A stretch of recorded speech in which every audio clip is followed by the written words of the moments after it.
The first one is email marketing. And did you all know, and for the reputation that email has right now with spamming, you wouldn't think this, but email marketing actually has the highest rate of return to date. Now, I'm going to point out to you that that is purely based upon having a targeted list. That is purely based on having a legal list or an opt-in list, and it's also purely based on the type of message that you're putting into the email. If you pull those three components together, email marketing has the highest rate of return. Has a 22% read rate. So that means if you send out 100 emails, 22 people are going to read it. That's a pretty big deal, and 8% of those people are actually going to click through to move on to your website or whatever you're trying to drive them to. But it's important. I put the big no spam picture on there. Not only email marketing has the highest rate of return, but it can also kill your business if you don't do it properly, if you don't do it legally. Have folks like myself or even our friends at WSI WebWise are reliable consultants who can help talk you through what makes sense and what doesn't there. Let's jump into social networking a little bit, because boy, oh boy, are so many people misled when it comes to this. Let me start off by saying that social networking, it's not new. The concept of what you're actually doing here, it's not new. It's just a platform, or the channel, if you will, for delivery is what's new. And basically, when you're talking about social networking, I break down into two different pieces. The first one is it's actually getting out there and networking. It's different things like you would traditionally do, like joining a chamber, going to leads groups, going to different type of events where you get out there and you shake hands and you meet folks. Well, with social networking, you want to take that virtually. So you want to set yourself up in a situation. Think of that concept to where you're shaking hands virtually. You want to get involved when you're thinking about sites like LinkedIn, and they have the various groups that you can get involved with out there. Get involved in those discussions, talk. But don't get up there and just billboard and pitch some sort of sales pitch on your product. Get on there and relate. Get on there and actually help people. Get out there into a true networking environment. Become partners with folks. Shake their hands virtually, and that's how you're going to find that that piece can be successful. The next part is it's just old school word of mouth advertising. And when you think about Facebook and Twitter and all these different social sites, it's just taking word of mouth advertising and it's put it on steroids. So instead of I tell my one friend and he tells his two friends, it's upped itself to I tell my 600 friends, he tells his 200 friends, and that's what really makes it work. But what I'm often finding is people will go out and they'll build these Facebook fan pages, and they're just communicating pieces of promotional information out to maybe a following of 10, and that's just their friends and family. If you're looking at building a Facebook fan page to build a following, you're in big trouble. What you want to do is you want to have a fan page of some sort to have that presence, and then you want to let your customers do the talking. That's when you're going to find the power in social marketing. You're going to want your followers to go out to their 600 friends, to their 50 friends, to their 200 friends, and you want them to post about your company. You don't want them to post about your promo. You want them to talk about how great it is, how good it tastes, the type of service. That's how you're going to see that for that to be effective.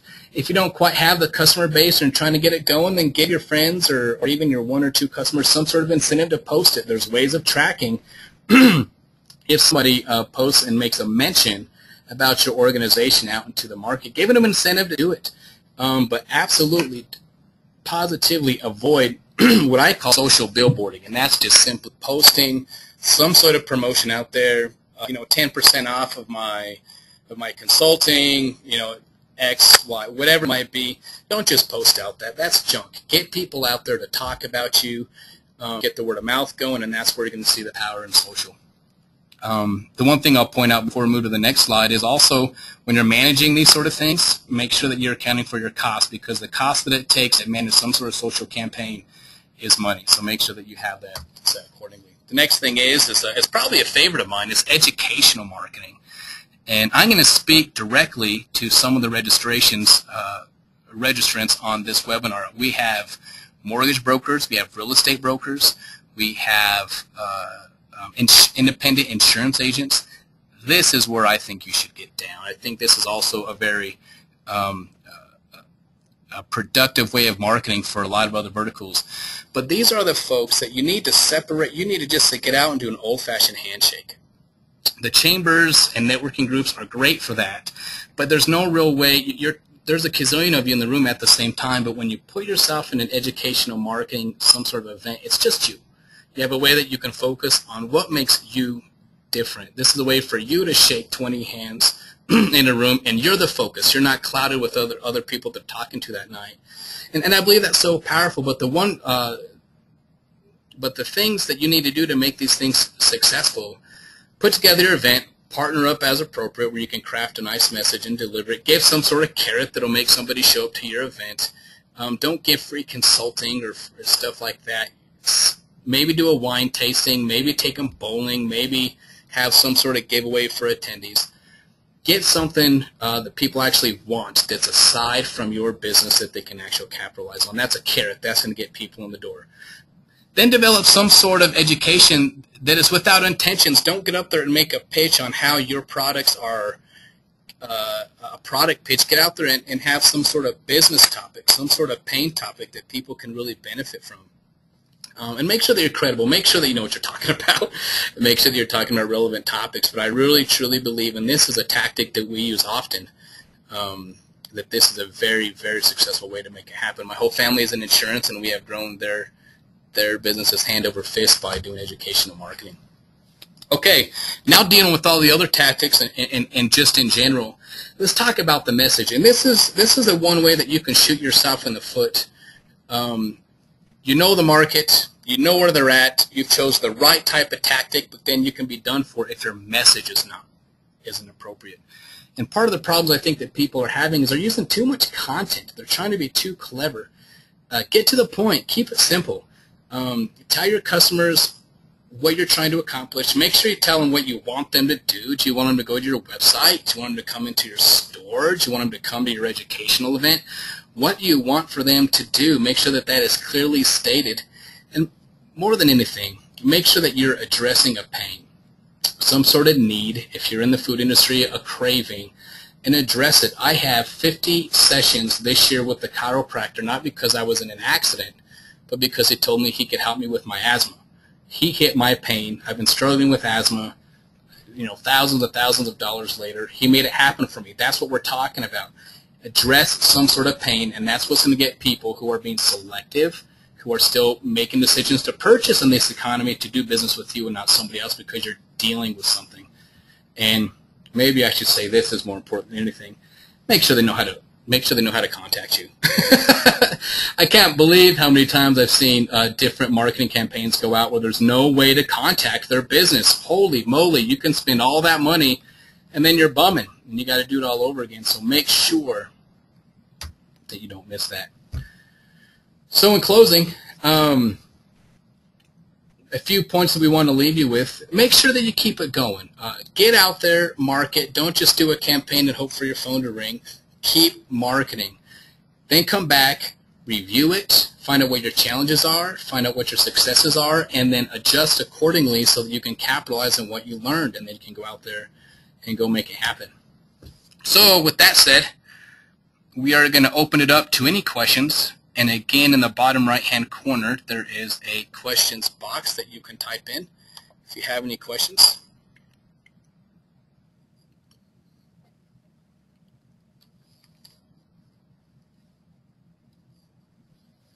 Okay, good. I have a question here in regards to telemarketing and how I feel about it. I'm a fan. I'm a fan of old school marketing. I'm a fan of just picking up the phone, banging the phones, and making it happen. But going back to not every tactic is for every business. I would definitely say if you're somebody who is planning on cold calling consumers, calling on people's houses, you're going to waste a lot of time and money. However, business-to-business cold calling, I have some statistics that shows that is actually very effective, especially if it's relevant. We often use cold calling tactics with our customers to help drive attendance to some sort of event. So it's a very casual cold call. It's not point-blank calling and trying to sell them something. But I'm a very big fan of cold calling when appropriate. Are there any other questions?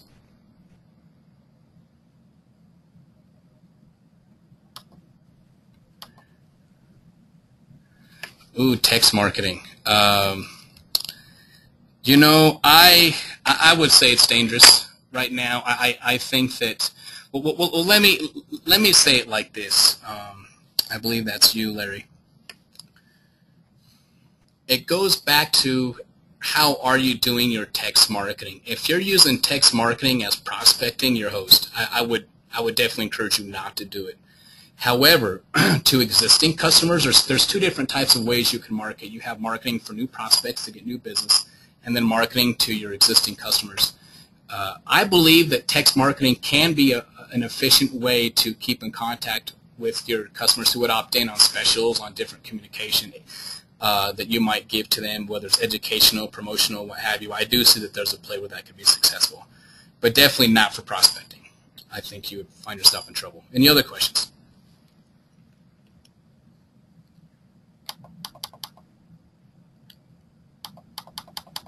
Very good.